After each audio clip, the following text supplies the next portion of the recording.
56வது ஸ்லோகம். சர்வகர்மாண்யபி சதா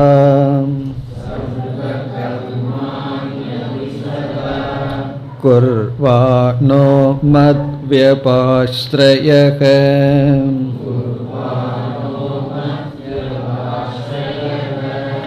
மத்ப்ரசாதாதவாப்னோதி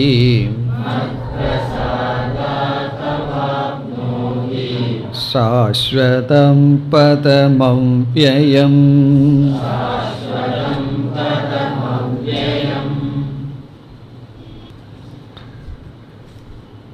55வது ஸ்லோகத்தில் ஆரம்பித்து 62வது ஸ்லோகம் வரை பகவான் பக்தியினுடைய சாரத்தை கூறுகின்றார் அல்லது பக்தி யோகத்தை பற்றி பேசுகின்றார். பக்தி யோகத்தை பற்றி பேசும் பொழுது ஈஸ்வரனுடைய அனுக்கிரகத்தையும் பிறகு சில எச்சரிக்கைகளையும் பகவான் அர்ஜுனனுக்கு விடுக்கின்றார். ஏற்கனவே கர்மயோகத்தினுடைய சாராம்சத்தை கூறினார். பிறகு ஞான யோகத்தினுடைய சாராம்சத்தை கூறினார். அப்படி கூறும் பொழுது முக்கியமாக நிதித்தியாசனம் என்ற சாதனையை எடுத்துக்கொண்டார். நிதித்தியாசனம் என்ற ஒரு சாதனை வெற்றிகரமாக அமைய வேண்டும் என்றால் வேறு என்ன சாதனைகள் உடன் செல்ல வேண்டும் அவைகளையும் கூறினார். விவிக்த சேவி, லக்வாசி என்றெல்லாம் கூறினார். அப்பொழுது சாதனைகளை நாம் இரண்டாக பிரித்தோம், பிரவிருத்தி ரூபம், நிவிருத்தி ரூபம் என்று. சமுதாய சேவை செய்தல், யாத்திரை செய்தல், யாகங்கள் செய்தல், கர்மயோகம், இவைகளெல்லாம் பிரவிருத்தி ரூபமான சாதனைகள். பிறகு மனப்பக்குவம் வரும் பொழுது நிவிருத்தி ரூபமான சாதனைகளை எடுத்துக்கொள்ள வேண்டும். நம்மை தனிமைப்படுத்தி கொள்ளுதல், மௌனம் இருத்தல், உபவாசம், இவைகளெல்லாம் உலகத்திலிருந்து நம்மை விலக்கி கொண்டு நம்மிடத்திலேயே இருக்கின்ற சில சாதனைகள். இங்கு நிதித்தியாசனத்தில் நிவிருத்தி ரூபமான சில சாதனைகளை பகவான் உபதேசித்து பிறகு இறுதியாக பக்தியை பற்றி பேசி பக்தியினுடைய சாரத்தை கூறி முடிவுரை செய்ய போகின்றார். அதில் பக்தியை முதலில் இரண்டாக நாம் பிரிக்கின்றோம். ஒன்று சாத்திய ரூபம், இனி ஒன்று சாதனா ரூபம். சாத்திய ரூப பக்தியையும் பகவான் கூறினார். யார் நிதித்தியாசனம் வரை சாதனை செய்து நிதித்தியாசனத்தையும் முடித்துள்ளார்களோ அவர்கள் மத் பக்திம் லபதே பராம் என்று 54வது ஸ்லோகத்தில் கூறினார். என்னிடத்தில் பக்தியை அடைகிறார்கள் என்று சொன்னார். அதாவது பக்தியை அடைதல் என்பது லட்சியம். பகவானிடத்தில் முழுமையான பக்தி அடைதல் என்பதை இலக்காகி விடுகின்றது. அது சாத்திய ரூபமான பக்தி. இப்போ பக்தியே நம்முடைய இலக்கு, நாம் அடைய வேண்டித்ததே பக்தி தான். அப்பொழுது நாம் பார்த்தோம், அந்த பக்தியை அடைய முடியாமல் இப்பொழுது இருப்பதற்கு காரணம் நம்முடைய அன்பானது, நம்முடைய விருப்பமானது ஈஸ்வரனை தவிர மற்ற இடங்களில் வியாபித்துள்ளது. நான் என்கின்ற அகங்காரம், பிறகு இறைவனை தவிர மற்ற லட்சியம், இறைவனே லட்சியமாக இருந்தாலும் கூட அதற்கான சாதனைகளை பின்பற்றும் பொழுது சாதனையில் நம்முடைய பற்று என்றெல்லாம் சாதகன், சாதனை, சாத்தியம் பிளவுபட்டுள்ளது. ஞானி ஒருவன்தான் சர்வாத்ம பாவத்தை அடைவதனால் அனைத்தும் ஈஸ்வரன், அனைத்தும் அகம் என்று புரியும் பொழுது அந்த பக்தி முழுமை பெறுகின்றது. அது ஒரு விதமான பக்தி. அதை நம்ம மோக்ஷம் என்றே அழைக்கலாம். அதைத்தான் இங்கு பகவான் கூறினார். சம சர்வேஷு பூதேஷு, எல்லா பூதங்களிடமும் சமமாக இருப்பவன் என்னிடம் மேலான பக்தியை அடைகிறான். பிறகு 55வது ஸ்லோகத்தில் ஆரம்பித்து சாதனா ரூபமான பக்தியை பேசுகின்றார். இப்போ பக்தியே மார்க்கம், பக்தியே இலக்கு. அந்த இலக்குங்கிற இடத்தில் இருக்கிற பக்தி வேறு, மார்க்கமாக இருக்கின்ற பக்தி வேறு. இப்போ இந்த சாதனா ரூபமான பக்தியை நாம் மீண்டும் இரண்டாக பிரிக்கின்றோம். ஒன்று, பக்தி என்ற சொல்லுக்கு பாவனை என்ற ஒரு பொருள், மனதில் இருக்கின்ற ஆட்டிடியூட், அன்பு என்கின்ற உணர்வு. இரண்டாவது, பக்தி என்பது ஒரு விதமான செயல். நம்ம ஒருவர் கோயிலுக்கு போயிட்டுருக்கார், பூஜை செய்து கொண்டிருக்கின்றார், அர்ச்சனை செய்கின்றார், ஜபம் செய்கின்றார்னா என்ன சொல்லுவோம்? அவர் ஒரு பக்தர்னு சொல்லுவோம். ஒருவர் சமுதாய சேவை செய்து கொண்டிருக்கின்றார் அல்லது சாஸ்திரம் படிச்சுட்டு இருக்கார்னா அவருக்கு பக்தங்கிற வார்த்தையை நம்ம கொடுக்க மாட்டோம். இதிலிருந்து நம்ம எதன் அடிப்படையில் பக்தன்கிற வார்த்தையை பயன்படுத்துகிறோம்? ஒரு குறிப்பிட்ட செயல் செய்தால் பக்தன், குறிப்பிட்ட செயல் செய்யவில்லை என்றால் அவர் ஞான யோகினோ அல்லது கர்ம யோகினோ சொல்கின்றோம். இப்போ இந்த இடத்தில் செயல் பக்தி என்ற அர்த்தத்தில் பயன்படுத்தி உள்ளோம். இப்போ அப்படி ஒரு பொருள் உண்டு. இனி ஒரு பொருள் பாவனை, ஆட்டிடியூட். இப்போ பாவனை பக்தி என்றால் இந்த பக்தி என்பது எல்லா படித்துறைகளிலும் இருக்கின்றது. கர்மயோகத்தில் ஆரம்பித்து ஞான நிஷ்டை அடையும் வரை பக்தி என்பது ஊடுருவி இருக்கின்றது. அப்படி பார்க்கையில் எல்லோருமே பக்தர்கள் தான். பகவத்கீதையை ஹோமமாக பண்ணுறவ ஒரு பக்தர்கள், பகவத்கீதையை படித்து புரிந்து கொண்டிருப்பவர்களும் பக்தர்கள் தான். இப்போ அந்த அடிப்படையில் நாம் இப்பொழுது பக்தியை பார்க்க இருக்கின்றோம். 56வது ஸ்லோகத்தில் பகவான் பக்தி என்பதை பாவனையாக எடுத்துக்கொண்டு பக்தியை படிப்படியாக சொல்கின்றார். ஒரு பக்தன் முதலில் இவ்விதம் ஆரம்பிக்கின்றான், அடுத்த படிக்கு இப்படி செல்கின்றான் என்ற விதத்தில் கூறுகின்றார். பக்தி என்பது செயலாக எடுத்துக்கொண்டால் உபாசனம் அல்லது ஒரு குறிப்பிட்ட செயல் தான் பக்தி யோகமாகும். ஆனால் இங்கு பகவான் பக்தி என்பதை பாவனையாக எடுத்துக்கொண்டு மனதில் உள்ளிருக்கின்ற அன்பு உணர்வு அதை எடுத்துக்கொண்டு பக்திக்கு இலக்கணம் கொடுக்கின்றார். ஒரு பக்தன் எப்படி ஆரம்பிக்கின்றான்? 56வது ஸ்லோகத்தில் சர்வ கர்மாணி அபி சதா குர்வாணக. சர்வ கர்மாணி என்றால் அனைத்து செயல்களையும் குர்வானக செய்து கொண்டு, கர்மயோகத்தில் இவன் ஆரம்பிக்கின்றான். இவனுடைய அனைத்து செயல்களையும் செய்து கொண்டு அதே சமயத்தில் பக்தனாகவும் இருக்கின்றான். இப்போ கர்மயோகியினுடைய மனதிலையும் பக்தி இருக்கின்றது, நிதித்தியாசனம் செய்கின்றவனுடைய மனதிலும் பக்தி இருக்கின்றது. ஆனால் அந்த பக்தியினுடைய தரம் அதில் வேறுபாடு இருந்தாலும் பக்தி என்பது எல்லோரிடமும் தொடர்ந்து இருக்கின்றது. இப்படி எல்லா செயலிலும் ஈடுபட்டு மத் வியபாஸ்ரயக, மத் வியபாஸ்ரயகன என்னையே சார்ந்து இருக்கின்றான், என்னையே சார்ந்திருக்கின்றான் அல்லது என்னையே லட்சியமாக கொண்டு.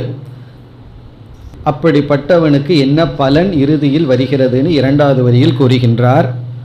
மத் பிரசாதாத் அவாப்னோதி சாஸ்வதம் பதம் அவ்யயம்.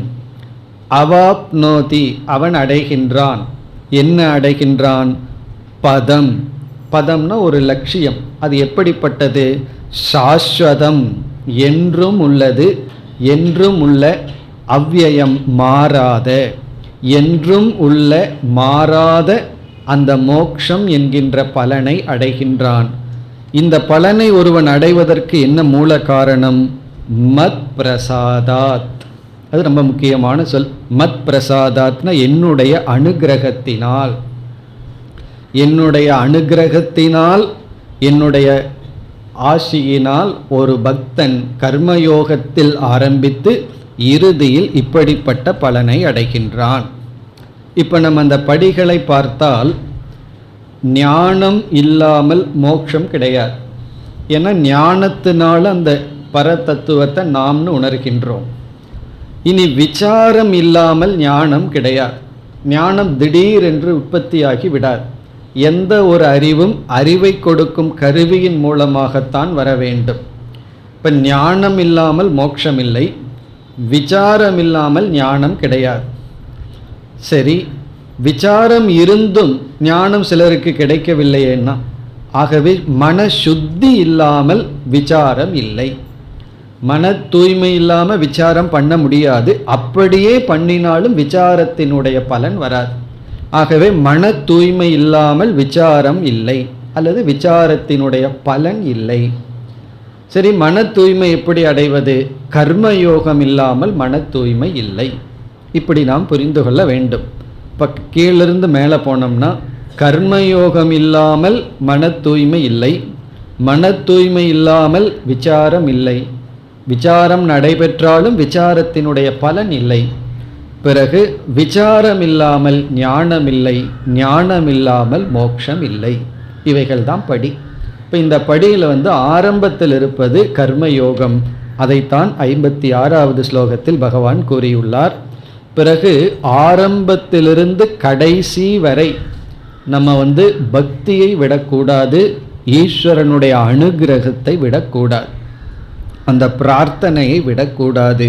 பகவானுடைய அனுகிரகமும் பக்தியும் முதல் படியிலிருந்து இறுதி படி வரை வேண்டும். இப்போ இறுதி படியை தாண்டிட்டா வேண்டாமான்னு கேட்டால் வேண்டாம் தான். காரணம், இறுதி படி தாண்டி நம்ம எங்கே போய் இருக்கிறோம்னா அது ஈஸ்வரன் தான். அங்கே பகவானை நம்மையும் பிரிக்க முடியாது. அங்கு பகவான் வேறு நான் வேறுங்கிறது கிடையாது. அந்த நிலை வரை இறைவனுடைய அனுகிரகமும் பக்தியும் மிக மிக முக்கியம். அதனால தான் பகவான் 18வது அத்தியாயமே சாரத்தை கூறுகின்ற அத்தியாயம். அதுலேயும் ஒவ்வொன்று சாரத்தை கூறி கடைசியில் பக்தியினுடைய சாரத்தை கூறி தான் முடிவுரை செய்கின்றார். இப்போ இந்த 62வது ஸ்லோகத்தோடு சாரத்தினுடைய சாரமும் முடிவடைகின்றது. அதற்கு பிறகு வேறு சில கருத்துக்கள் வருகின்றது.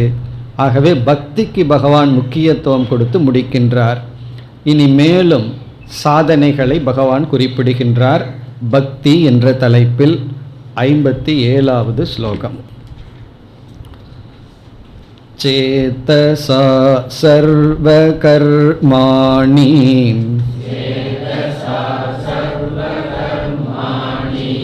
மயி சந்நியஸ்ய மத்பரஹ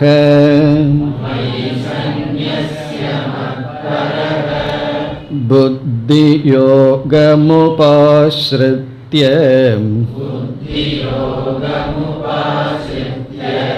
மச்சித்த சததம் பவ.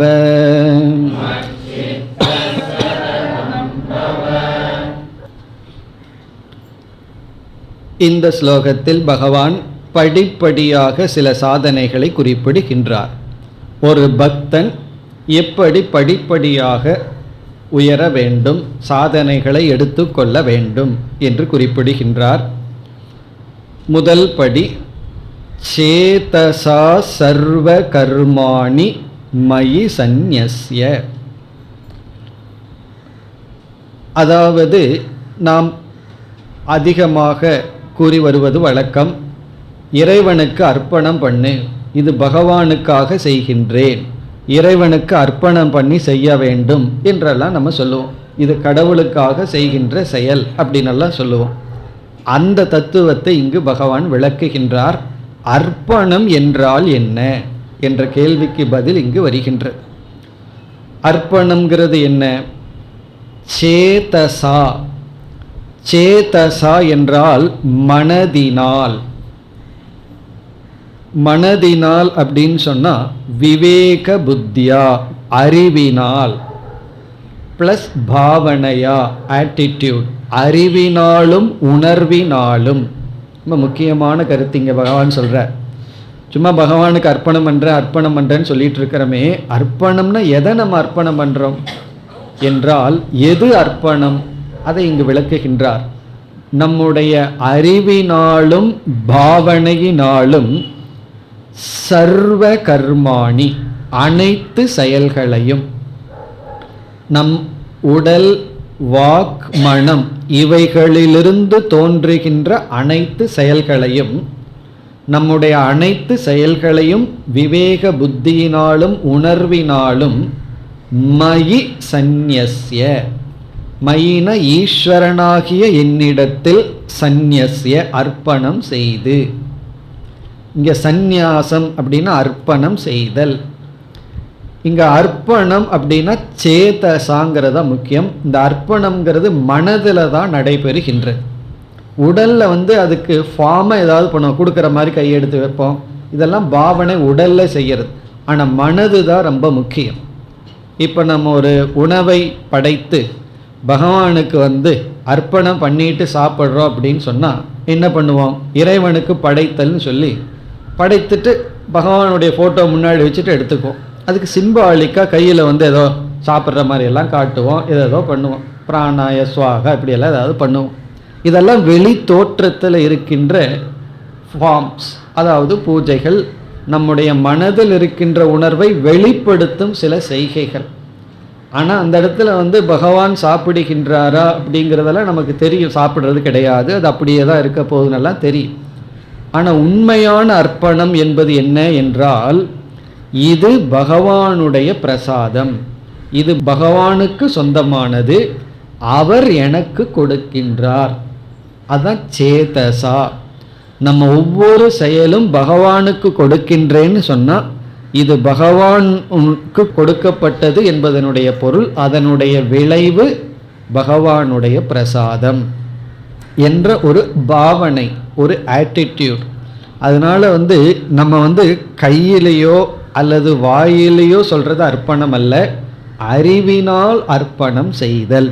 இப்போ அறிவினால் அர்ப்பணம் பண்ணணும்னா பகவானை பற்றிய கொஞ்சம் ஞானம் நமக்கு தேவை. பக்திங்கிற விஷயத்துல எல்லாம் நம்ம படித்திருக்கின்றோம், ஞானமும் பக்தியும் சேர்ந்து தான் போகும்.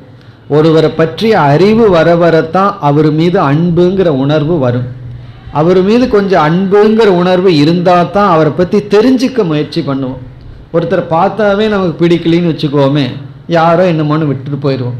ஒருவரை பார்க்கும் பொழுதே ஏதோ ஒரு பிடிப்பு ஏற்பட்டால் அவர் யார் என்னன்னு விசாரம் பண்ணுவோம். அறிவு வர வர அவருடைய குணங்களை பற்றி தெரிய தெரிய அன்பு வளரும். இப்போ ஞானமும் பக்தியும் பிரிக்க முடியாது, ஒன்றுக்கொன்று உதவுவது. அதனால தான் இங்கே சேதசா அப்படின்னா விவேக புத்தியா என்று சங்கரர் கூறுகிறார். அறிவினால் இறைவனை பற்றி அறிவை அடைந்து அந்த உண்மை ஞானத்தினால் நம் அனைத்தையும் இறைவனுக்கு அர்ப்பணம் செய்தல். இப்போ அர்ப்பணம்ங்கிறது செயல் அல்ல, பாவனை. குறிப்பாக செயலையும் பகவானுக்காக செய்கின்றோம், செயலினுடைய விளைவையும் பகவானுடையதாக எடுத்து கொள்கின்றோம். இப்போ கோயிலில் பிரகாரம் சுற்றி வரும் பொழுது பகவான சுத்திரம்ங்கிற புத்தி இருக்கு. அதே இது கிரவுண்டில் வாக்கிங் போகும்போது பகவான சுத்திரம்ங்கிற புத்தி இருக்கா? கிடையாது. அல்லது எங்கேயாவது நடந்து போகிற ஷாப்பிங் போகும்போது பகவான சுத்திரம்ங்கிற எண்ணம் கிடையாது. ஆனால் உண்மையிலேயே என்ன நடந்திருக்குன்னா, ரெண்டு இடத்துலையும் வாக்கிங் தான் நடந்திருக்கு. கோயிலில் சுற்றினாலும் சரி, அல்லது வெளியே நடந்தாலும் சரி. ஆனால் கோயிலில் சுற்றி வரும்பொழுது மட்டும் நான் ஒரு பக்தன்கிற உணர்வு எப்படி வருதுன்னா சேதசா. அந்த இடத்துல நம்மை அறியாமல் புத்தியில் என்ன பண்ணிட்டோம், இந்த செயல் பகவானுக்காக அப்படின்னு நினச்சிட்டோம். இது பகவானுக்காக செய்கின்ற செயல் அப்படின்னு நினைக்கும் பொழுது அப்போ நமக்கு உணர்வு ஒரு பக்தி செய்துள்ளோம் அல்லது வழிபட்டுள்ளோம், தவம் பண்ணணும் அப்படிங்கிற ஒரு உணர்வு நமக்கு கிடைக்கின்றது. ஆகவே நம்முடைய புத்தியில தான் அர்ப்பணம் இருக்கின்றது. அதான் முதல் பகுதி, சேதசா சர்வ கர்மாணி மயி சந்நியஸ்ய. பிறகு அடுத்த படி என்ன, மத்பரக. மத்பரகங்கிறது நானே லட்சியமாக இருக்க வேண்டும், என்னையே பரமாக கொள்ள வேண்டும். உன்னுடைய புருஷார்த்தம் லட்சியம் என்னை தவிர வேறு எதுவும் இருக்கக்கூடாது. அந்த பகவானை அடையிறதுக்கு வேற ஏதாவது சாதனைகள் லட்சியமாக வரலாம், ஆனால் பரம லட்சியம் பகவான் தான், மோட்சம் தான், ஈஸ்வர பிராப்தி தான் லட்சியமாக இருக்க வேண்டும். இது அறிவில் பகவானே லட்சியம். பிறகு செய்கின்ற அனைத்து செயல்களும் பகவானுக்கு என்ற உணர்வுடன் செய்ய வேண்டும். இப்போ மத்பரக என்று சொல்லும் பொழுது இவன் முமுக்ஷுவாக ஜிக்ஞாசுவாக ஆகின்றான். பிறகு என்ன செய்ய வேண்டும், இரண்டாவது வரி, புத்தி யோகம் உபாஸ்ருத்திய. உபாஸ்ருத்தியன எடுத்துக்கொண்டு.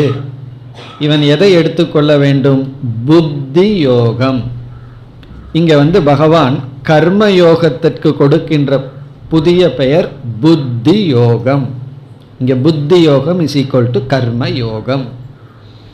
கர்ம யோகத்தையும் இவன் எடுத்துக்கொள்ள வேண்டும். ஏன் பகவான் கர்ம யோகத்திற்கு புத்தி யோகம்னு பெயர் கொடுக்கிறார்னா, கர்ம யோகம்ங்கிறது புத்தியினால தான் நிர்ணயிக்கப்படுகின்றது. ஒரு செயல் இது கர்மமா கர்ம யோகமான்னு நிர்ணயிக்கிறது நம்முடைய அறிவு தான். செயல் அதுவே தான், ஆனால் நிர்ணயிப்பது நம்முடைய அறிவு. நம்ம வீட்டில் நம்முடைய கடமையை செய்கிறோம், ஏதோ செஞ்சாகணுமே அப்படின்னு ஒரு வெறுப்புடன் செஞ்சால் அது கர்மம். ஆனால் அதுவே இது ஈஸ்வரன் எனக்கு கொடுத்த கடமை, இந்த கடமையை செய்வதுங்கிறது ஈஸ்வரனுக்கு செய்கின்ற வழிபாடு என்ற உணர்வுடன் செய்யும் பொழுது அது கர்மயோகம் ஆகின்றது. அதே செயல்தான், ஆனால் செய்கின்ற பாவனை, செய்கின்ற உள் நோக்கம், அதனால பகவான் புத்தி யோகம் என்று குறிப்பிடுகின்றார்.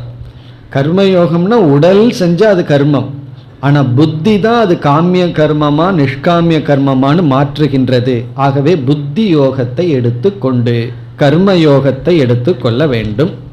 பிறகு அடுத்தது என்ன? மச்சித்தக சததம் பவ.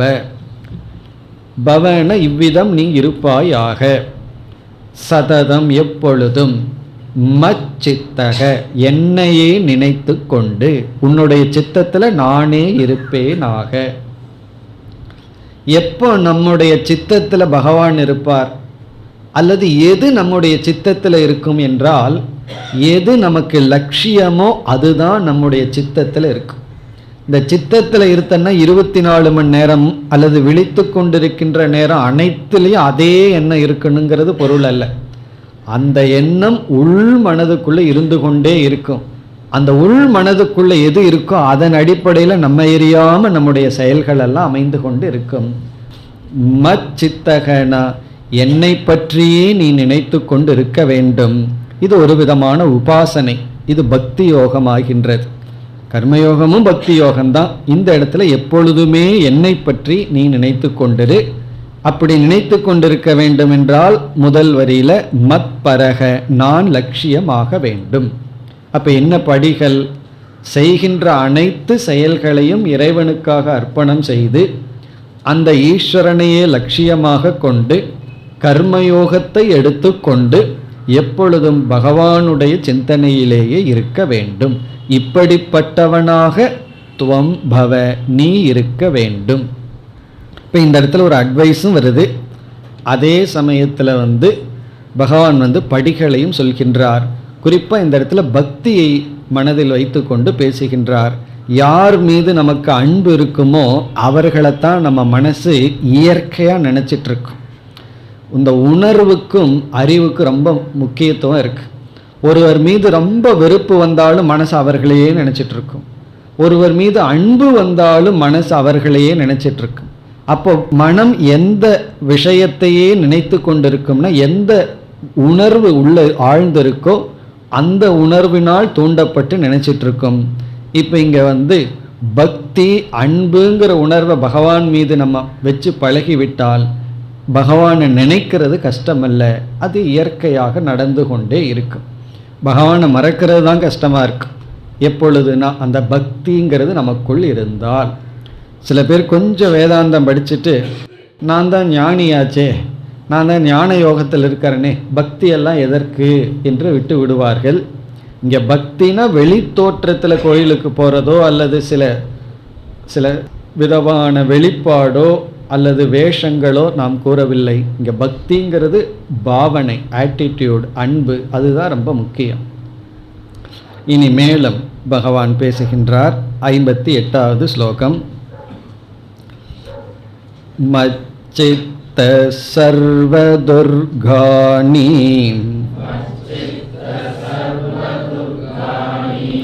மத் பிரசாதாத் தரிஷ்யசி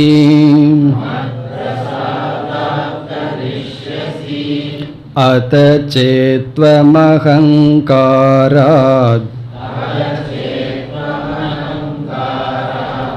ந ஸ்ரோஷ்யசி வினங்க்ஷ்யசி.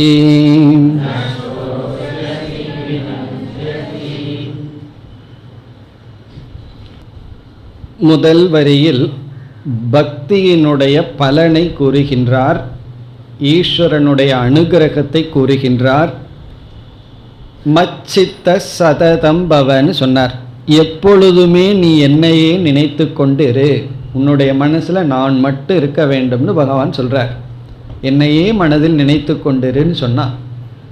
அடுத்த கேள்வி, பகவானே நினச்சிட்டு இருந்தால் என்ன தான் கிடைக்கும், என்ன பலன் நமக்கு கிடைக்கும்? அதை இங்கு பகவான் குறிப்பிடுகின்றார். மச்சித்தக, என்னையே எப்பொழுதும் நினைத்து கொண்டிருப்பவன், அவனுடைய மனதில் நான் தான் இருக்கேன், லட்சியமாகவும் நான் தான் இருக்கேன், அவன் என்னையே நினைத்து கொண்டிருப்பவன். சர்வ துர்காணி, எல்லா தடைகளையும் மத் பிரசாதாத், என்னுடைய அனுகிரகத்தினால் தரிஷ்யசி, தாண்டுகின்றான். இந்த இடத்துல தாண்டுகின்றாய் அப்படிங்கிற விதத்தில் பேசுகின்றார். மச்சித்தக துவம், என்னையே நினைத்து கொண்டிருந்தால் நீ என்ன செய்யும்? அப்படிப்பட்ட இருப்பவனாக நீ இருந்தால் உனக்கு என்ன பலன் கிடைக்கும்? மத் பிரசாதாத், என்னுடைய பிரசாதத்தினால், அனுகிரகத்தினால், தரிஷ்யசி, நீ கடந்து செல்வாய். எதை? சர்வ துர்காணி. துர்காணி என்றால் கடினமாக தாண்டுவது, மிக மிக கடினம், தாண்டுவதற்கு கடினம் அப்படின்னு அர்த்தம்.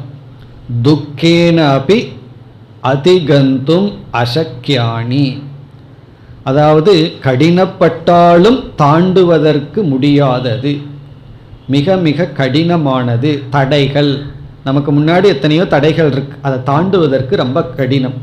அந்த தடைகள் என்ன அப்படின்னா அவித்யா காம கர்ம என்று ஒரு விளக்காசிரியர் சொல்றார். பெரிய தடை நமக்கு முன்னாடி இருப்பது அவித்யா, அறியாமை. அறியாமை தான் நமக்கு முன்னாடி இருக்கிற பெரிய தடை. அதுவே நமக்கு தெரிகிறதில்லை. அறியாமைங்கிறது ஒரு பெரிய தடையாக இருக்கிறதையே நம்ம உணர்வதில்லை. பிறகு அறியாமையினுடைய விளைவான ஆசை, இந்த உலகத்தில் இருக்க பொருள் மீது நமக்கு வந்துள்ள ஆசை. பிறகு செயல் மீது உள்ள ஆசை. ஒருவருக்கு எல்லா பொருளும் இருக்கும், பணம் இருக்குது, எதை வேணாலும் வாங்கலாம். ஆனால் அவரால் சும்மா இருக்க முடியுமா? ஏதாவது ஒரு செயலில் ஈடுபட்டு கொண்டிருக்க வேண்டும் என்ற ரஜோகுணம். அப்படி இவைகளெல்லாம் தான் நமக்கு பெரிய தடையாக இருக்கின்றது. ஒரு காலத்தில் நம்ம என்ன நினைப்போம், போக பொருள்கள் கிடைக்கிறதுக்கு தான் தடை இருக்குன்னு நினச்சிட்டு இருப்போம். உலகமே அப்படி தான் நினச்சிட்டு இருக்கு. இன்பத்தை அனுபவிக்கிறதுக்கான பொருள் கிடைக்கிறதுக்கு தடையாக இருக்குது. அதனால் பகவான்கிட்ட போய் என்ன கேட்பாங்க தெரியுமோ, நான் இந்த பொருளை அடையணும், அதற்கு தடையை நீக்கி கொடுங்க அப்படின்னு கேட்பார்கள். அதாவது பணத்தை அடையணும், பதவி அடையணும், ப்ரமோஷன் அடையணும், அப்புறம் இன்பத்தை கொடுக்குற நல்ல வீட்டை அடையணும், சுகத்தை அடையணும்னு சொல்லி இன்பத்துக்கு தடையை நீங்கணும்னு தான் எல்லாம் பகவானை வழிபட்டு கொண்டு இருக்கிறார்கள். இந்த முமுக்ஷுக்கு என்ன தடை தெரியுமோ, பொருள் மீது நான் இன்பத்தை அடையணுங்கிற ஆசை தான் எனக்கு தடையாக இருக்குன்னு உணர்ந்துள்ளான்.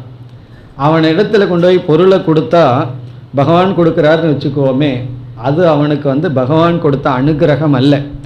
அவனுக்கு எது அனுகிரகமாக தேவைப்படுதுன்னு சொன்னால், பொருள் மீது இருக்கின்ற ஆசை. பொருளை வேண்டான்னு மனசு சொல்ல விரும்புது, ஆனால் விட முடியாமல் பிடிச்சிட்டு இருக்கான். அப்போ அவனுடைய ஆசை என்ன தெரியுமோ, எல்லா பொருளும் நம்ம மனசிலிருந்து விலக வேண்டும், எல்லா போக பொருள்களும் போக இச்சையும் நம்மிடம் இருந்து செல்ல வேண்டும்ங்கிறது தான் அவனுடைய விருப்பம். அப்படி செல்லாமல் ஆசை குடிக்கொண்டிருக்கே, அதுதான் தடை. இதுவே நமக்கு தெரிவதில்லை. எது தடைங்கிறதே நம்ம புரிஞ்சுக்கிறதுக்கு ரொம்ப காலம் ஆகின்றது. இது இப்படி இருக்க இந்த உலக மக்கள் எல்லாம் என்ன செய்கிறார்கள் தெரியுமோ, எது நமக்கு உண்மையா தடையா இருக்கோ அதுக்கு தடை வரும்போது சந்தோஷமா தான் இருக்கணும். இப்போ எத்தனையோ பொருளை போகத்துக்கு ஆசைப்பட்டு போகத்தில் மூழ்கணும்னு போகிறோம், அதுக்கு பகவான் தடை கொடுக்குறார், அதுக்கு பகவானுக்கு நன்றி சொல்லணும். ஆனால் பகவான்கிட்ட நம்ம என்ன பண்ணுறோம், அதுக்கு தடை கொடுக்காதுன்னு சொல்லிட்டு இருக்கோம். எனக்கு போக பொருள்கள் எல்லாம் வேணும், அதுக்கு தடை கொடுக்காதுன்னு பகவான்கிட்ட வேண்டிகிட்டு இருக்கோம். பகவான் உண்மையிலேயே அப்போ அனுகிரகம் பண்ணிட்டு இருக்கார், இவனுக்கு எதுக்கு போகத்தை கொடுத்து இவனை மூழ்கணும், தடை கொடுக்கலான்னு கொடுத்தா பகவான்கிட்ட போய் நீ எனக்கு இந்த தடையை கொடுக்காதுன்னு கேட்டுட்டு இருக்கோம். ஆனால் முமுட்சு என்ன பண்ணுறான், கொஞ்சம் எல்லாத்தையும் விட விட அந்த போக பொருள்கள்லாம் முன்னாடி நின்றுட்டு இருக்கும். அதுதான் இவனுக்கு பெரிய தடை. அவைகள் நீங்க வேண்டும் என்றால் மத் பிரசாதாத், என்னுடைய அனுகிரகத்தினாலதான் முடியும் என்று பகவான் கூறுகின்றார். சர்வ துர்காணின அனைத்து விதமான தடைகளும், தடைகள்லேயே பெரிய தடை நம் மனதில் இருக்கின்ற ஆசை, மனதில் இருக்கின்ற அஞ்ஞானம், அறியாமையும் ஆசையும் தான் பெரிய தடை. அந்த தடையை நீக்கணும் அப்படின்னா நான் தான் வந்தாகணும்னு பகவான் சொல்றார். இந்த லோக்கல் தேவதைகளை எல்லாம், லோக்கல் ஏஜென்சி எல்லாம் வச்சுட்டு இந்த தடைகளை எல்லாம் நீக்க முடியாது. என்னுடைய அனுகிரகத்தினால மட்டும்தான் இந்த தடையை நீக்க முடியும். 7வது அத்தியாயத்திலே சொல்லியிருக்கார், மம மாயா துரத்தியா, என்னுடைய மாயை மிக மிக கடினம், உன்னுடைய சேலஞ்சையெல்லாம் என்னுடைய மாயை கிட்ட வச்சுக்காதன்னு சொல்றார். நீ உலகத்தில் எதை வேணாலும் சாதிச்சிருக்கலாம், வெற்றி அடைஞ்சிருக்கலாம், இங்கே வரும்பொழுது தீன பாவத்துடன் வா, நான் ஒன்றுமே அற்றவன், எனக்கு எந்த சக்தியும் அற்றவன்கிற ஒரு எண்ணத்தில் வா, அடைந்த அனைத்து வெற்றிகளையும் நீ தனியாக தள்ளி வச்சுட்டு வான்னு பகவான் சொல்கிறார். அப்படி மத் பிரசாதாத், என்னுடைய பிரசாதத்தினால் மட்டும்தான் தடைகளாக இருக்கின்ற அனைத்து கஷ்டங்களையும் என்னுடைய அனுகிரகத்தினால தான் நீ தாண்டி செல்ல முடியும். இப்போ பகவானுடைய பிரசாதம்னா என்ன அர்த்தம்? அதாவது 2 பலம் இருக்கு. ஒன்று, நமக்கு அகங்காரத்துக்குன்னு ஒரு பலம் இருக்கு. பல முறை சொல்கிறோமில்ல, என்னால் முடியாதது என்ன, நான் சாதிச்சிருவேன், என்னால் முடியும்னு அந்த ஈகோ இருக்கே, அதுக்கு ஒரு தனி ஸ்ட்ரென்த் இருக்கு. பகவானுடைய பிரசாதம் அப்படின்னா அந்த ஈகோனுடைய ஸ்ட்ரென்த்து போகிறது தான். என்னால் முடியாது, பகவானுடைய அனுகிரகத்தினால தான் முடியுங்கிற ஒரு உணர்வு. அப்படி ஒருவன் அந்த உணர்வுடன் ஒன்றை அடைந்தால் அந்த அடைந்த நிமித்தமான கர்வம், மானித்துவம், தம்பித்துவம் எல்லாம் வராது.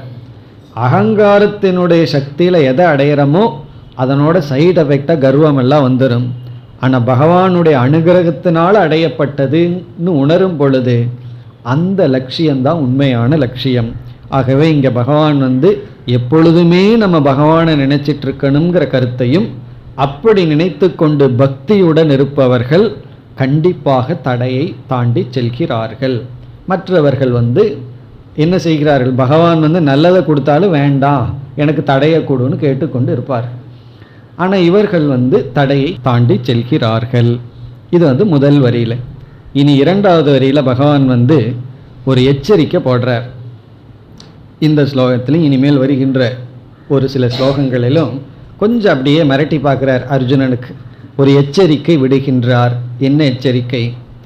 இந்த கரண்ட்டு கம்பத்துக்கு முன்னாடி பார்த்துருப்பீங்க, அபாயம்னு போட்டு நம்முடைய உண்மையான சொரூபம் அங்கே போட்டிருக்கோம். நம்ம முகத்தில் இருக்கிற தசைகளை எல்லாம் எடுத்தால் நாம் எப்படி இருப்போமோ அப்படிப்பட்ட சொரூபம் அங்கே போட்டு, அது எதுக்குன்னா நீ கொஞ்சம் கேர்லெஸ்ஸாக இருந்தீங்கன்னா 5 நிமிஷத்தில் அந்த மாதிரி ஆயிடுவே அப்படின்னு அர்த்தம். அப்படி ஒரு எச்சரிக்கை விட்டால் கொஞ்சம் கவனமாக நாம் இருப்போம். இந்த எச்சரிக்கை பயப்படுத்துறதுக்கல்ல, பி கேர்ஃபுல், கவனமாக இரு. கவனமாக இருத்தல்ங்கிறது ரொம்ப முக்கியம். இந்த கவனமாக இருங்கிறதையே நம்ம கவனிக்காமல் இருப்போம், அதுலேயே கவனம் இல்லாமல் இருந்துருவோம். அதனால் இங்கே பகவான் எச்சரிக்கை விடுகின்றார். என்ன எச்சரிக்கை?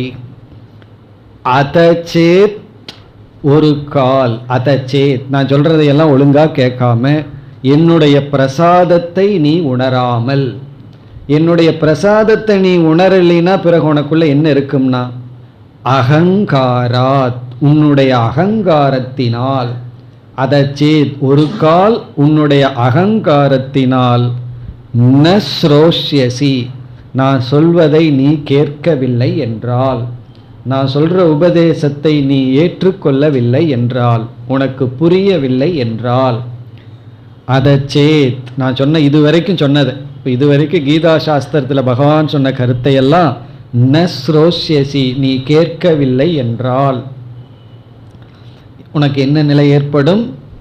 வினங்ஷ்யசி, நீ லட்சியத்திலிருந்து வீழ்ந்து விடுவாய். வினங்ஷ்யசி என்றால் புருஷார்த்த அலாபக, புருஷார்த்தத்திலிருந்து நீ நஷ்டத்தை அடைந்து விடுவாய். புருஷார்த்தம்னா லட்சியம், மோக்ஷம், அடைய வேண்டிய லட்சியத்திலிருந்து நீ வீழ்ந்து விடுவாய். வினங்ஷ்யசினா வீழ்ந்து விடுவாய். அவன் அதுக்கப்புறம் ஒரு பெரிய செல்வந்தன் ஆகலாம், என்ன வேணாலும் ஆகலாம், அது வேற பிரச்சனை. அது பெரிய வீழ்ச்சின்னு சொன்னால் உடனே நம்ம என்ன நினைப்போம், ஒருத்தனை வீழ்ந்து விட்டான், ஒருத்தன் சறுக்கி விட்டான்னு சொன்னால் உடனே அவன் பிச்சைக்காரன் ஆகிட்டான்னு நினைப்பான். அப்படி கிடையாது. அவன் அதுக்கப்புறம் அவன் கோடீஸ்வரன் வேண்டுமானாலும் இருக்கலாம். ஆனால் புருஷார்த்தத்திலிருந்து வீழ்ந்து விடுவான், மோட்சத்திலிருந்து வீழ்ந்து விடுவான். அப்போ இங்கே பகவான் எச்சரிக்கின்றார், நீ உன்னுடைய அகங்காரத்தினால், அகங்காரத்தின் துணை கொண்டு இல்லை அகங்கார வசத்தினால் என்னுடைய அனுகிரகத்தை நீ உணராமல் என்னை விட்டு நீ விட்டால், நான் சொல்றதையெல்லாம் நீ கேட்கவில்லை என்றால் உன்னுடைய லட்சியத்திலிருந்து நீ வீழ்ந்து விடுவாய். பிறகு மேலும் பகவான் இதே கருத்தை அடுத்த ஸ்லோகத்திலும் கூறுகின்றார். 59. யத்யஹங்காரமாஶ்ருத்ய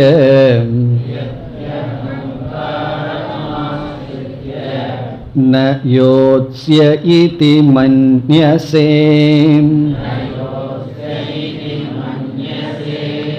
மித்யைஷ வ்யவசாயஸ்தே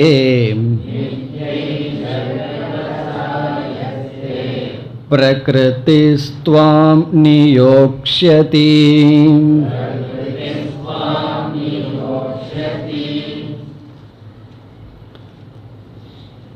மீண்டும் இங்கு பகவான் எச்சரிக்கையை விடுகின்றார். அப்படி எச்சரிக்கை விடும் பொழுது ஒரு அறிவையும் இங்கு அர்ஜுனனுக்கு பகவான் கொடுக்கின்றார். அடுத்த ஸ்லோகத்தில் இதே போலதான் ஒரு அறிவுடன் எச்சரிக்கை கொடுக்கின்றார். முதல் வரியில் மீண்டும் எச்சரிக்கை, எதி அகங்காரம் ஆஸ்ரித்ய, ஒரு கால் அகங்காரத்தை நீ கையாண்டு, அகங்காரத்தையே சார்ந்து, அகங்காரம் ஆஸ்ரித்ய உன்னுடைய அகங்காரத்தையே சார்ந்து அதையே பின்பற்றி, ந யோத்ஸ்யே இதி மன்யசே நான் யுத்தம் செய்ய மாட்டேன் என்று நினைத்தால், ந யோத்ஸ்யே என்றால் நான் யுத்தம் செய்ய மாட்டேன். இங்க யுத்தம் செய்ய மாட்டேன் இஸ் ஈக்குவல் டு நான் என்னுடைய கடமையை செய்ய மாட்டேன், நான் என்னுடைய கடமையிலிருந்து விலகுவேன் என்று நீ நினைத்தால், இதி மன்யசே இவ்விதம் நீ நினைத்தால், நான் என்னுடைய கடமையை இப்பொழுது செய்ய மாட்டேன் என்று அகங்காரத்தினுடைய குரலை கேட்டு, அகங்காரத்தினுடைய சொல்படி நீ நடந்தால். பிறகு பகவான் ஒரு முக்கியமான உண்மையை சொல்றார். மித்யா ஏஷக தே வியவசாயக, தே உன்னுடைய, வியவசாயக இங்க வியவசாயம்னா நிச்சயம், உன்னுடைய முடிவு, உன்னுடைய டிசிஷன், உன்னுடைய முடிவு. ஏஷக இந்த உன்னுடைய விவசாய முடிவானது மித்தியா, மித்தியா அப்படின்னா பொய், உண்மை அல்ல. உன்னுடைய இந்த முடிவு உண்மை அல்ல, நீயே தவறான முடிவை எடுத்துள்ளாய். நான் யுத்தம் செய்ய மாட்டேன், நான் தர்மத்தை நிலைநாட்ட இந்த கடமையை செய்ய மாட்டேன் என்று உன்னுடைய அகங்காரத்தினுடைய குரலை கேட்டு, அகங்காரம் சொல்றதை கேட்டு நீ இப்படி ஒரு முடிவெடுத்தால் உன்னுடைய முடிவே பொய்யானது. உன்னுடைய முடிவு பொய்யானதுன்னா என்ன அர்த்தம்? பகவான் அதை விளக்கிறார். அந்த முடிவை நீயே மாத்திக்குவ அப்படின்னு சொல்றார். பல சமயங்கள்ல அதை என்ன பண்றோம், ஒரு முடிவு எடுப்போம், எவ்வளவு நாள்னா கொஞ்ச நாள், அதுக்கப்புறம் யாரும் மாற்ற மாட்டார்கள், நம்மளே அதை மாற்றிக்கொள்வோம். அதைத்தான் இங்கே பகவான் எச்சரிக்கின்றார். நீ இப்போ இப்படி முடிவெடுப்ப, பிறகு நீயே அந்த முடிவை மாற்றிக்கொள்வாய். அதனால தான் சில பேர் ஒரு முடிவு எடுத்தால் நம்ம பேசாமல் விட்டுறணும், நீயே மாற்றிக்க போகிறேன், நான் ஏன் இப்போ கஷ்டப்பட்டு மாறுன்னு சொல்லணும்னு விட்டுறணும். அப்படி பகவான் விட போகிறார். ஆனால் எச்சரிக்கை விடுறார், நீ மாற்றிக்கொள்வாய். எப்படி மாற்றிக்கொள்வாய், எதனால் நீ மாற்றிக்கொள்வாய், அந்த அறிவையும் கொடுக்கின்றார். பிரகிருதிஹி துவாம் நியோக்ஷ்யதி. பிரகிருதிஹினா உன்னுடைய சுபாவமே, உன்னுடைய பிரகிருதியே, துவாம் உன்னை, நியோக்ஷ்யதி இந்த செயலில் ஈடுபடுத்தி விடும், யுத்தத்தில் ஈடுபடுத்தி விடும். கர்மத்தில் உன்னை ஈடுபடுத்தி விடும். பிரகிருத்தினா உன்னுடைய சுபாவமே உன்னை, துவாம் உன்னை, நியோக்ஷதினா உன்னை அதில் தள்ளி விடும். இப்போ ஒருவருக்கு அந்த பிஸ்னஸ் மைண்டு தான் இருக்குது, அவ்வளோ பியூரிட்டி அடையலை. எப்பொழுது பார்த்தாலும் அந்த தானம் சேரிட்டி எடுத்து கொடுக்கலாங்கிற புத்தியே இல்லை, ரொம்ப கருமித்தனமாக இருக்கார். அவர் சொல்கிறார், நான் விவசாயத்தையெல்லாம் அல்லது பிஸ்னஸை எல்லாம் விட்டுட்டு சன்னியாசம் எடுத்துக்கிறேன்னு சொல்கிறார். அது ஒருவர் பார்த்துட்டு அவர் சொல்கிறார், இவன் வேண்டாம், உன்னுடைய மன பக்குவத்திற்கு இது சன்னியாசம் உகந்ததல்லன்னு அட்வைஸ் பண்ணுறார். இவர் கிடையாது, நான் சன்னியாசம் எடுத்துகிட்டு பிஸ்னஸ் எல்லாம் விட்டுட்டு நான் ரிஷிகேஷ் எங்காவது போகிறேன்னு சொல்கிறாருன்னு வச்சுக்கோமே. இவர் கேட்காம போயிட்டார். அங்கே போய் என்ன பண்ணுவார் தெரியுமோ, வேறு பிஸ்னஸ் பண்ண ஆரம்பிச்சிருவார். ஊதுவத்தி பிஸ்னஸோ அல்லது புஸ்தக கடையோ அப்படி ஆரம்பிச்சிருவார். கொஞ்ச நாளில் அவரே அதை செய்ய ஆரம்பிச்சிருவார். காரணம் என்னன்னா, இங்கே பகவான் சொல்கிறார், பிரகிருதிகி துவாம் நியோக்ஷதி, உன்னுடைய பிரகிருத்தியே உன்னை பலவந்தமாக தள்ளிவிடும். ஆகவே உன்னுடைய அகங்காரத்தை சார்ந்து முடிவெடுக்காத, நான் சொல்கிறபடி நீ முடிவெடுக்க வேண்டும். இப்போ அர்ஜுனன் இங்கே வேண்டாம், போர் புரிய வேண்டான்னு போயிட்டான்னு வச்சுக்கோமே, அவன் என்ன பண்ணுவான், போய் காட்டில் உட்காந்துருப்பான். ஏதாவது கரடியோ புலியோ வரும், சன்னியாச தர்மத்தை பின்பற்ற மாட்டான், அங்கே உடனே வில்ல எடுக்க ஆரம்பிச்சிடுவான். காரணம் என்ன, அவனுடைய பிரகிருதி, அவனுடைய சுபாவம் அவனை தள்ளிவிடும். அது நம்ம பார்க்கலாம். நமக்குள்ள இருக்கிற சில சுபாவம் நம்ம என்ன செய்கின்றது, வேண்டான்னு விரும்பினாலும் கூட அந்த விருப்பம் மேலோட்டமாக தான் இருக்கு, அது தீவிரத்தன்மையை அடையவில்லை. அப்போ என்ன பண்ணும், நம்மை செயலில் நாம் விரும்பாத பொழுதும் நம்முடைய பிரகிருதி நம்மை தள்ளிவிடும். அதனால் இங்கே முதல் வரியில் சொல்றார், நீ இப்பொழுது யுத்தம் செய்ய மாட்டேன் என்ற நிச்சயம் செய்தாலும் அந்த நிச்சயம் ரொம்ப நேரம் நிற்காது. ரொம்ப பேர், சில பேர் வீட்டில் சொல்லுவார்கள், நான் இந்த மாதிரி பண்ணிட்டு இருந்தேன், நான் வீட்டை விட்டு போயிடுவேன்னு சொல்லி. உங்களுக்கு பயமே வேண்டாம், எவ்வளோ வேகமாக போகிறார்களோ அவ்வளோ வேகமாக திரும்பி விடுவார்கள். ரொம்ப பேர்த்துக்கு பயம். சில பேர் இங்கே கம்ப்ளைண்ட் பண்ணுவார்கள், அவர் ரொம்ப கிளாஸுக்கு வந்துட்டு இருக்காரு, பயமாக இருக்குன்னு. அப்படியெல்லாம் பயப்பட வேண்டாம். காரணம் என்ன தெரியுமா, பகவான் சொல்கிறாரு, கொஞ்ச நாள் திரும்பி விடுவார்கள். அப்படி திரும்பி வந்தால் தான் ரொம்ப ரெஸ்பெக்டோடு வருவார்கள். அப்போ தானே அருமை தெரியும். அங்கே காஃபி எல்லாம் கிடைக்காம, சுகமெல்லாம் கிடைக்காம திரும்பி விடுவார்கள். அப்படி அவ்வளவு சுலபம் அல்ல. உன்னை துறப்பதற்கு முன்னாடி அந்த துறவுக்கு நமக்கு சக்தி இருக்கான்னு பார்த்துட்டு தான் துறக்க வேண்டும். அப்படி சக்தி இல்லாமல் அதை துறந்தால் அது தாமசமான சந்நியாசம். அது மட்டுமல்ல, ஏற்கனவே பகவான் கர்மத்தை பற்றி சொல்லும் பொழுது, அந்த கர்மம் துரத்தல் என்கின்ற கர்மம் பௌருஷம் அனபேக்ஷிய, நமக்கு சக்திக்கு அப்பாற்பட்டு அதை துறக்கும் பொழுது அது நமக்கு ஹிம்சையாகின்றது, மற்றவர்களுக்கு ஹிம்சையாகின்றது. பிறகு அந்த துறவு நீடிக்காது. கொஞ்ச நாள் அந்த துறவையும் அவர் துறக்க வேண்டியது ஆயிரும். இப்போ டபுள் சந்நியாசம் ஆயிரும். முதல்ல துறவு, பிறகு என்ன பண்ணினா அது பெரிய சந்நியாசம், துறவையும் துரத்தல்ங்கிறது ஆகிவிடும். பிறகு குற்ற உணர்வு வரும், கஷ்டம் வரும். ஆகவே பகவான் எச்சரிக்கை விடுக்கின்றார், ஒன்றை அவ்வளவு சுலபமாக துறந்து விடாது. அதே போல தான் இந்த பொருளெல்லாம் எனக்கு வேண்டான்னு எடுத்து குப்பை தொட்டியில் போட்டுருவோம். பிறகு கொஞ்சம் நேரம் கழித்து பார்த்தீங்கன்னா அதையவே போய் எடுத்துகிட்டு வரும். எடுத்துகிட்டு எடுத்து வச்சுக்கிற திடீர்னு தேவைப்படலாம். குப்பை தொட்டியில் போடுறதுக்கு முன்னாடி யோசிச்சுட்டு போடுங்க, போட்டதுக்கப்புறம் எடுக்கக்கூடாது.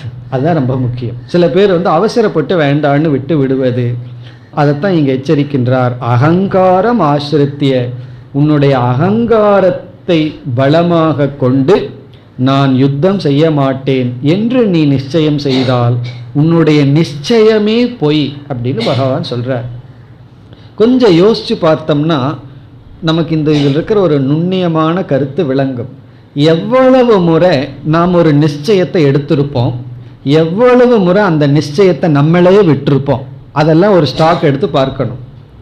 அப்படி பார்க்கும் பொழுது அந்த நிச்சயம் நம்ம எடுத்திருப்போமே, அந்த நேரத்தில் அந்த நிச்சயம் தப்புன்னு எத்தனை பேர் அட்வைஸ் பண்ணியிருப்பார்கள், அந்த நேரத்தில் நமக்கு எப்படி விளங்காமல் இருந்திருக்கும் அதை யோசித்து பார்க்கணும். பல பேர் நமக்கு அந்த இடத்துல சரியான பாதையை காட்டி இருப்பார்கள், நீ எடுத்திருக்கிற நிச்சயம் முடிவு தவறு அப்படின்னு சொல்லி இருப்பார்கள். ஆனால் அந்த வார்த்தை நமக்கு மனதில் ஸ்புரிக்காது. காரணம் அகங்காரம் ஆசிரித்திய. ஏன்னா நான் என்னுடைய புத்தி நான் செய்கிறது தான் சரி, அவர் யார் சொல்கிறது எனக்கு தெரியாதா என்னை பற்றி, அப்படியெல்லாம் நம்ம நினச்சிட்டு இருப்போம். ஆனால் நம்மை பற்றி நமக்கு தெரியாதது தான். ஒரு நியதி ஒன்று இருக்கு, அந்த நியதியை உணர்ந்தவர்களுக்கு தெரியும் என்ன எப்படி என்ன செய்ய வேண்டும்னு சொல்லி. அப்படி பகவானுடைய உபதேசம்தான் நமக்கு மார்க்கமே தவிர நம்ம மனசில் வர்ற எண்ணங்களோ ஃபேன்சியோ நமக்கு மார்க்கம் அல்ல. அதனால உன் மனசில் தோன்றதெல்லாம் நீ செய்யாத, என்னுடைய உபதேசத்தை பின்பற்றி நீ முடிவெடுக்க வேண்டும். இப்போ என்னுடைய உபதேசம் நீ தர்ம யுத்தத்தில் ஈடுபட வேண்டும், கடமையில் ஈடுபட வேண்டும். ஆனால் அகங்காரத்தின் அடிப்படையில் செய்ய மாட்டேன் என்று சொன்னால் அந்த நிச்சயமே போய் பிறகு உன்னுடைய பிரகிருத்தியே உன்னை தள்ளிவிடும். இந்த கடைசி வார்த்தை பிரகிருதிஹி துவாம் நியோக்ஷதி பகவான் சொன்னார், உன்னுடைய பிரகிருத்தியே உன்னை தள்ளிவிடும் அப்படின்னு சொன்னார். அதை அடுத்த ஸ்லோகத்தில் பகவான் விளக்குகின்றார். மேலும் இக்கருத்து 60வது ஸ்லோகத்தில் விளக்கப்படுகின்றது. ஸ்வபாவஜேன கௌந்தேய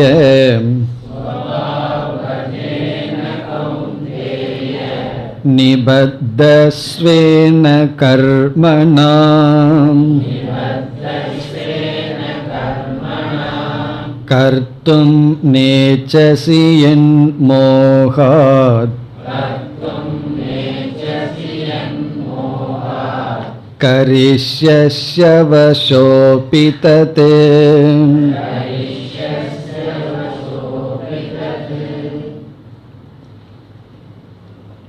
இந்த ஸ்லோகத்தில் பகவான் ஒரு சாமான்யமான நியமத்தை குறிப்பிடுகின்றார். ஒரு காமன் ரூல், ஜெனரல் ரூல், சாமான்யமான நியமம். அந்த நியமம் என்ன என்றால், ஒவ்வொரு மனிதர்களும் ஜீவர்களும் அவர்களுடைய சுபாவத்தினாலேயே அவர்கள் கட்டுண்டு இருக்கின்றார்கள். ஒவ்வொருவருக்கும் ஒவ்வொரு தனிப்பட்ட ஒரு கேரக்டர் சுபாவம்னு இருக்கின்றது. அதன்படிதான் அவர்கள் வளர வேண்டும். அதில்தான் அவர்கள் ஒரு வளர்ச்சி கிடைக்கும். அந்த சுபாவத்தை நம்ம கட் பண்ணக்கூடாது, அந்த சுபாவப்படி தான் இருக்க வேண்டும். அந்த சுபாவத்தினாலேயே அவர்கள் கட்டுண்டு இருக்கின்றார்கள்.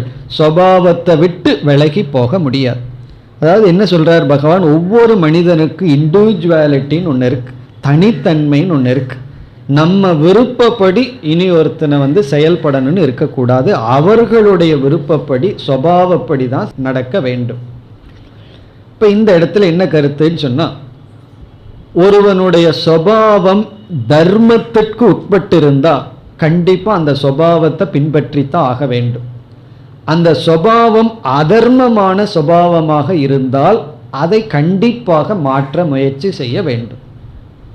என்னுடைய சுபாவப்படி இருக்கேன், நான் எதையுமே சம்பாதிக்க மாட்டேன், திருடித்தான் சாப்பிடுவேன்னா அதை நம்ம மாற்றித்தான் ஆகணும். சுபாவம் தர்மத்திற்கு முரண்பட்டு இருந்தால் கண்டிப்பாக அந்த சுபாவத்தை மாற்றுறதுக்கான முயற்சியில் ஈடுபட வேண்டும். ஆனால் அந்த சுபாவம் தர்மத்திற்கு உட்பட்டிருந்தால் அந்த சுபாவத்தை நம்ம மாற்றக்கூடாது. மாற்ற முயற்சி செய்தால் அது தவறு. அந்த சுபாவத்தின் வழியாக சென்றுதான் நம்ம பக்குவப்படுத்த வேண்டும்.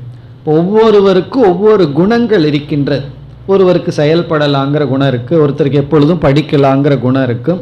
ஒவ்வொருத்தருக்கு ஒவ்வொரு குணம். அந்தந்த குணத்தின் வழியாக சென்றுதான் அவர்கள் பக்குவப்படுத்தி கொள்ள வேண்டும்.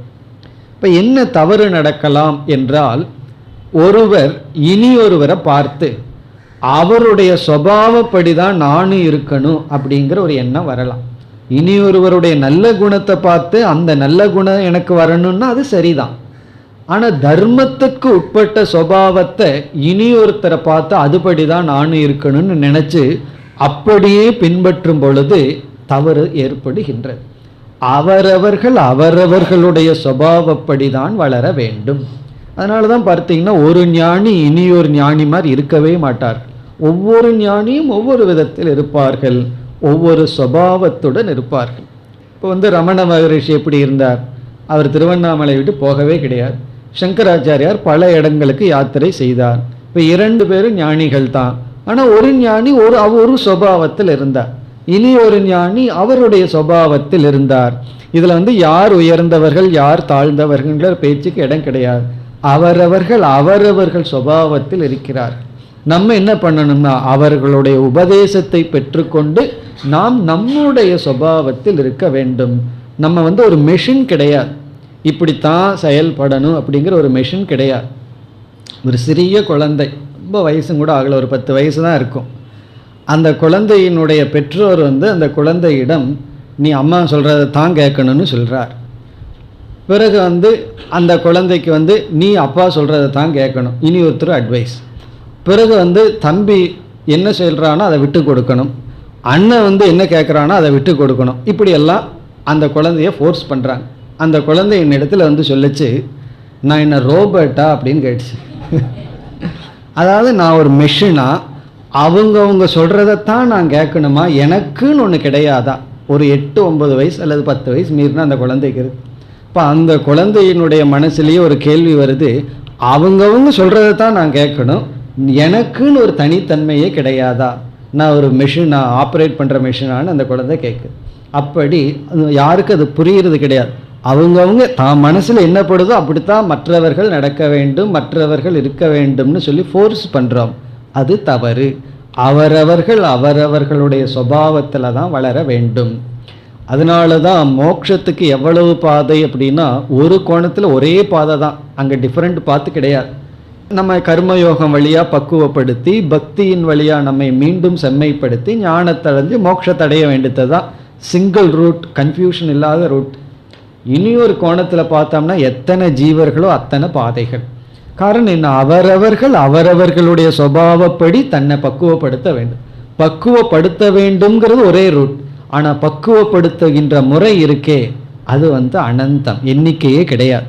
அப்படி அவரவர்கள் அவரவர்களுடைய சுபாவத்திலேயே கட்டுண்டிருக்கின்றார்கள். கட்டுண்டிருக்கின்றார்கள்னா அதை விட்டு போக முடியாது. இப்போ நம்ம வந்து நம்முடைய சுபாவத்தை நன்கு உணர்ந்து, எப்படி நம்ம முகத்தை கண்ணாடியில் பார்க்குறோமோ அப்படி நம்ம மனசையே நம்ம பார்த்து, என்னுடைய சுபாவம் என்ன, எதை நான் செய்ய வேண்டும், எதற்கு எனக்கு சக்தி இருக்கு, எதற்கு எனக்கு சக்தி இல்லை, எதை என்னால் செய்ய முடியாது, எப்படி என்னுடைய வாழ்க்கையை அமைச்சுக்கணும், எந்த சாதனையை நான் மேற்கொள்ள வேண்டும், இதையெல்லாம் பார்த்து அவரவர்கள் அவரவர்களுடைய சுபாவப்படி இருக்க வேண்டும். நம்ம இனி ஒருவருடைய சுபாவத்தை போய் வெட்டக்கூடாது. இப்போ காட்டில் ஒரு மரம் வளர்ந்ததுன்னு சொன்னால் அது அதனுடைய சுபாவப்படி வளரும், முழுமையான growth இருக்கும்.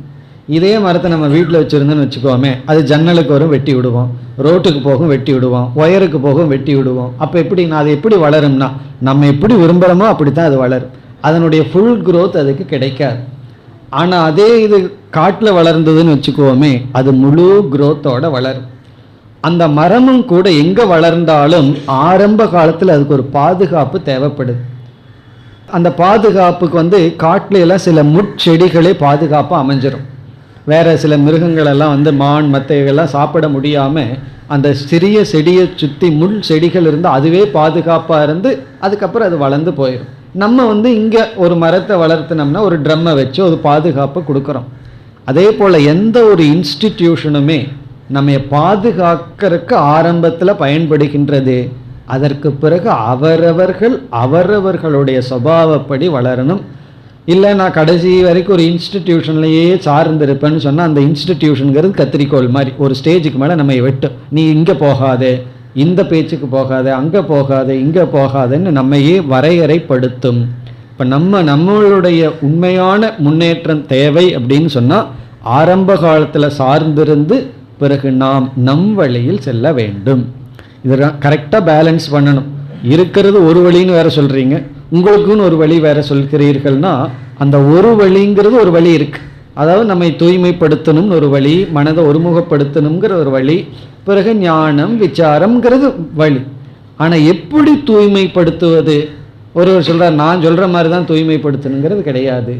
அவரவர்களுக்கு எப்படி தூய்மைப்படுத்த முடியுமோ, ஏன்னா ஒவ்வொருத்தருக்கும் ஒவ்வொரு பலகீனங்கள், அதற்கு தகுந்த மாதிரி நம்மை நாம் வைத்து கொள்ள வேண்டும். அதைத்தான் இங்கு பகவான் குறிப்பிடுகின்றார். ஸ்வபாவஜேன கௌந்தேய நிபத்த ஸ்வேன கர்மணா. கௌந்தேய, ஹே அர்ஜுனா, நிபத்தக, ஒவ்வொருவனும் கட்டுப்பட்டிருக்கின்றார்கள். அதிலிருந்து விலகி போக முடியாதுன்னு பகவான் சொல்றார். எதனால்? ஸ்வேன கர்மனா, தன்னிடம் இருந்து உருவாகின்ற செயல்களில் இருந்து. அவர்கள் அதை செஞ்சுதான் ஆவார்கள். தன்னிடம் இருந்து உருவாகின்ற செயல்களிலிருந்து யாரும் விடுபட்டு செல்ல முடியாது. பிறகு அந்த செயல்கள் எதன் அடிப்படையில் உருவாகின்றது? ஸ்வபாவஜேன. ஸ்வபாவம்னு சம்ஸ்காரங்கள், வாசனைகள். அவரவர்களுடைய வாசனைகள், சம்ஸ்காரங்கள், அதிலிருந்து தோன்றுகின்ற தன்னிடமிருந்து வருகின்ற செயல்களிலால் அவர்களே கட்டுப்பட்டிருக்கிறார்கள். அதனால என்ன அப்படின்னா, அந்த சுபாவத்தை கண்டுபிடிச்சு, சில சமயம் நம்முடைய சுபாவம் ஒன்றா இருக்கும், அந்த நேரத்தில் மோகத்தில் நம்ம சுபாவம் தெரியாமல் நாமளே நமக்கு ஆப்போசிட்டாக சில முடிவெடுப்போம். இப்போ நமக்குள்ள உண்மையான சுபாவம்னு ஒன்று இருக்கு, அந்த சுபாவத்தை உணராம அதற்கு எதிராக ஒரு முடிவெடுத்தால் அது எவ்வளவு ஒரு பெரிய டேஞ்சர், அதை பகவான் இங்கு குறிப்பிடுகின்றார். அதாவது மோக வசத்தினால் உன்னையே நீ உணராமல், உன்னுடைய வாசனை, சம்ஸ்காரம், சக்தி, நமக்கு எவ்வளவு திறன் இருக்கு, இதை உணராமல் நீ தவறான முடிவெடுத்தால் என்னாகும்? கர்த்தும் நேச்சசி என் மோகாத். எந்த ஒரு கடமையை மோகாத், மோகவசப்பட்டு, கர்த்தும் ந இச்சசி, செய்வதற்கு நீ தயாராக இல்லை என்றால், எந்த ஒரு செயலை மோகவசத்தினால் இப்பொழுது நீ செய்ய மாட்டேன் என்று சொல்கின்றாயோ, பிறகு நீ என்ன செய்வாய்? தது கரிஷ்யசி அவசக அபி, அந்த செயலை அவசக, உன்னுடைய வசமில்லாமல், கரிஷ்யசி, நீ மீண்டும் செய்ய போகின்றாய். நீ திரும்ப அதையே செய்வாய். நீ எதை செய்ய மாட்டேன்னு சொல்றையோ அதையே நீ செய்வாய். உன்னுடைய பிராமிஸை மற்றவங்க உடைக்க மாட்டார்கள், நீயே உடைத்து விடுவாய். ஆகவே கடைசி அட்வைஸ் என்ன? உன்னுடைய அகங்காரத்தை கேட்காத, அகங்காரத்தினுடைய பேச்சுப்படி நடக்காத, என்னுடைய உபதேசப்படி நீ உன்னை நடத்திக்கொள். அதுதான் இங்கு கருத்து. மேலும் அடுத்த வகுப்பில் தொடர்வோம். ஓம் பூர்ணமத பூர்ணமிதம் பூர்ணாத் பூர்ணமுதச்யதே பூர்ணஸ்ய பூர்ணமாதாய பூர்ணமேவாவசிஷ்யதே. ஓம் சாந்தி சாந்தி சாந்தி.